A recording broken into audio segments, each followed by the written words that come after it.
Hey guys, so today we're going to read Diary of a Wimpy Kid, Dog Days by Jeff Kinney.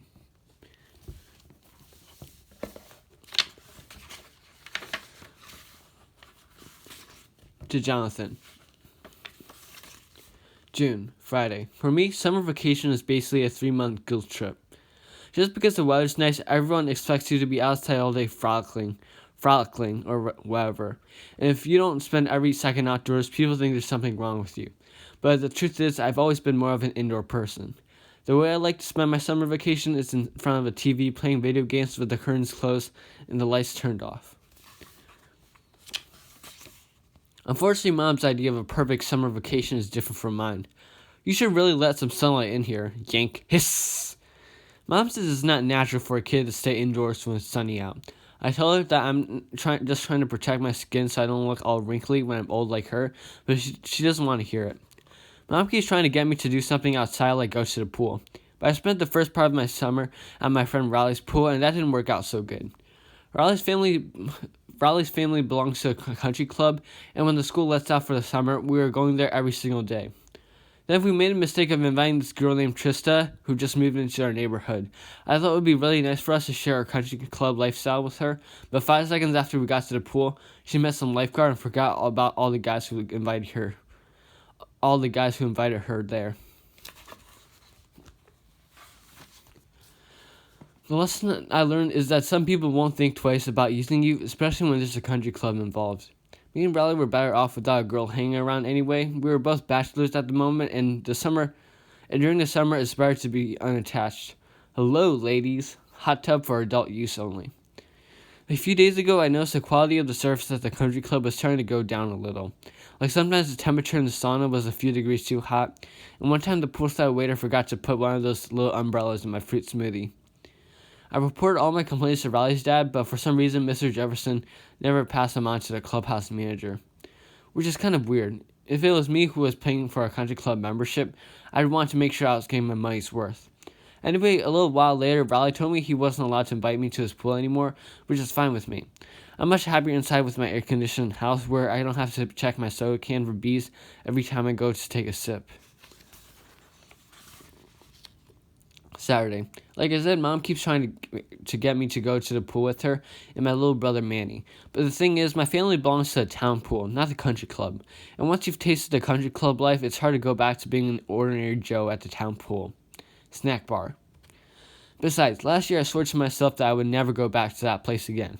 At the town pool, you have to go to the locker room before you can go swimming, and that means walking through the shower area where grown men are soaping down right out in the open. The first time I walked through the men's locker room at the town pool was one of the most traumatic experiences of my life. Patrons must shower before entering the pool.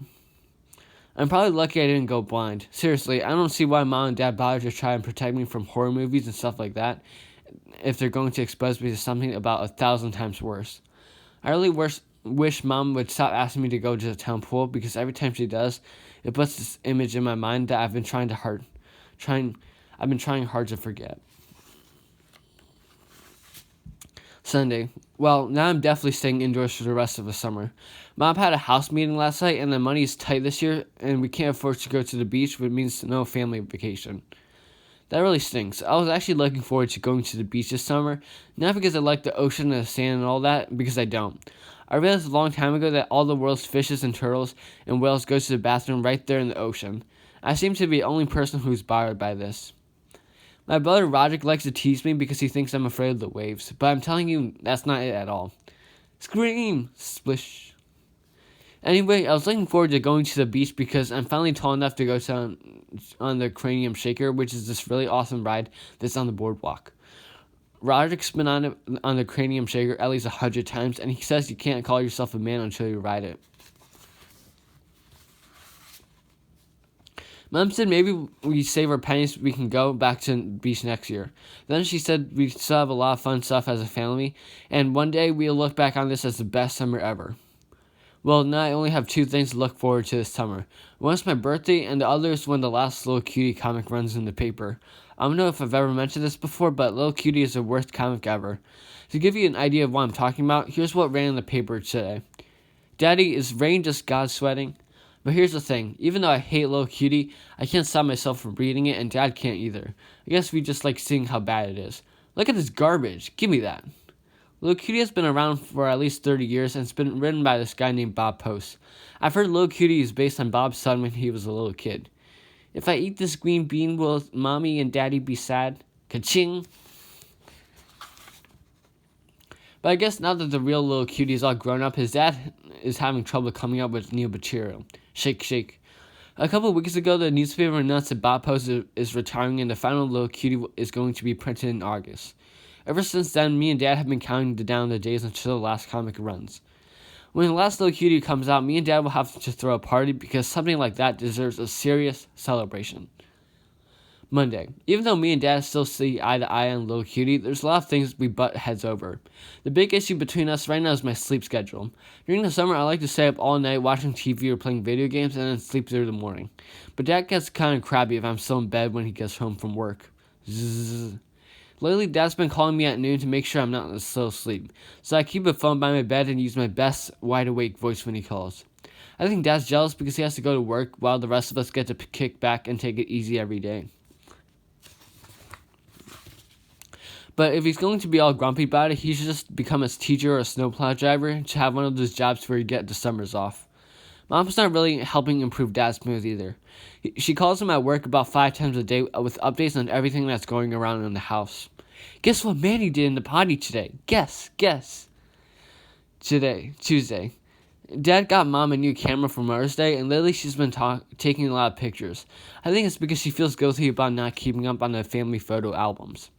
When my older brother Roderick was a baby, Mom was totally on top of things. Roderick's just first time trying peas. Roderick's second time trying peas. Roderick's first steps. Kaboom! Once I came along, and I guess Mom got busy, so from that point on, there were a lot of gaps in our official family history. Welcome Gregory to the world. Taking Gregory home from the hospital. Gregory's 6th birthday party. Gregory's first day of middle school. I've learned that photo albums aren't an accurate record of what happened in your life anyway. Last year when we were on the beach, Mom bought a bunch of fancy seashells at the gift shop, and later I saw her bury them in the sand for me to discover. Look at what you found, Manny. Snap. Well, I wish I didn't see that because it made me reevaluate my whole childhood. Gregory really digs seashells. Today, Mom said I was looking shaggy, so she told me she was taking me to get a haircut. But I never would have agreed to get my hair cut if I knew that Mom was taking me to Bombshell's Beauty Salon, which is where Mom and Grandma get their hair cut. I have to say, though, the whole beauty salon experience wasn't that bad. First of all, they have TVs all over the place so you can watch a show while you're waiting to get your hair cut. Second, they have a lot of tabloids where these newspapers you see at the checkout lines at grocery stores. Mom says tabloids are full of lies, but I think there's some really important stuff in those things. Miracle pills make you 97% smarter. Books, libraries should become extinct. Grandma's always buying tabloids, even though Mom doesn't approve. A few weeks ago, Grandma wasn't approving her phone, so Mom got worried and drove over to Grandma's to see if she was okay. Grandma was fine, but she wasn't picking up her phone because of something she read. Cordless telephones erase the memory of the elderly. But when Mom asked Grandma where she got her information, Grandma said, the New York Times. Grandma's dog Henry died recently, and ever since then, Grandma has a lot of time on her hands. So Mom's dealing with stuff like the cordless phone thing a lot these days. Whenever Mom finds any tabloids at Grandma's house, she takes them home and throws them in the garbage. Last week I fish went out of the trash and read it in my bedroom. I'm glad I did. I found out that North America will be underwater within 6 months, so that kind of takes off pressure on me to do well in school. I did a long wait at the beauty salon, but I didn't really mind. I got to read my horoscope and look at pictures of movie stars without their makeup, so I was definitely entertained. When I got my haircut, I found out the best thing about the beauty salon, which is the gossip. The ladies who work there know the dirt on just about everyone in town. And then Marlene says to Vanessa, if you're going to get up in my face, you better be ready to back it up. Unfortunately, Mom came to pick me up right in the middle of a story about Mr. Peppers and his new wife, who's 20 years younger than him. Hopefully my hair will grow out fast so I can come back and hear the rest of the story. Friday. I think Mom's starting to regret taking me to get my hair cut on the other day.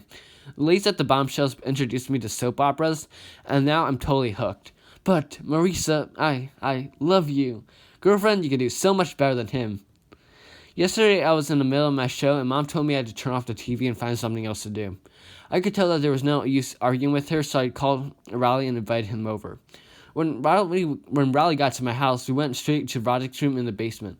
Roderick is still off playing with his band Loaded Diaper, and whenever he's away, I like to go through his stuff to see if I can find anything interesting. The best thing I found in Roderick's junk drawer this time was one of those little souvenir picture keychains you get at the beach. Summer memories. If you look into it, you see a picture of Roderick with some girl. I don't know how Roderick got that picture because I've seen him on every single family vacation, and if I saw that with that girl, I definitely would have remembered her.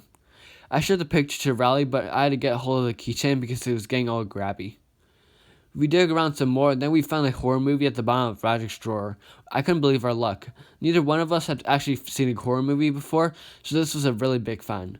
Hello, you're dead. I asked Mom if Riley could spend the night, and she said yes. I made sure I asked Mom when Dad was out of the room because Dad doesn't like it when I have sleepovers on a work night. Last summer, Riley spent the night at my house, and we slept in the basement. Alright guys, so that's our sneak peek of Diary of a Wimpy Kid Dog Days. I'll see you next time for some, let's say, original videos.